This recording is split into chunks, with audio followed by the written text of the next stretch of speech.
So we're premiering Night Court, and now you're a regular on Night Court. What is it like working with Melissa Rouse and a veritable veteran, a peer, John LaRoquette, amongst others? I so appreciate these guys. Well, I have to say, first of all, Melissa is such an excellent number one on the call sheet, because that usually does determine the vibe of like the set. Mm-hmm.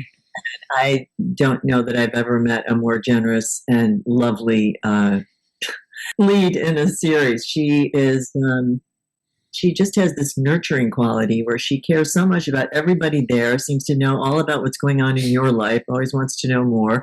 And she's such a pro, and she's a mother. And I just am sort of in awe of how she balances all these things. She's juggling a lot, and she does it with such grace and such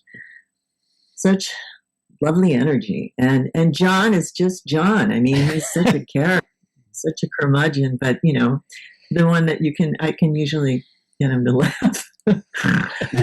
There's the first snort.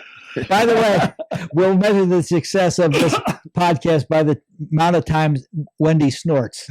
So there was the first one. Tell us a story, Billy. That's a story, Billy. Well, that's some segue. He segues like you do. Yeah, but John is a terrific guy. He's got the reputation of being a curmudgeon, but he is anything but a curmudgeon to those of us who know him and love him. I think that's sort of a protective shield he puts up, not to let any people get near him. I think you called him the master of understatement at one time. If I'm quoting you correctly, and I hope I am. So when they do take those moments, we had one last night at the end of the show where he's sitting with Melissa's character, and they just go to that real moment of his deep affection for her, and those things really become that much more meaningful when you realize how seldom he reveals that part of himself.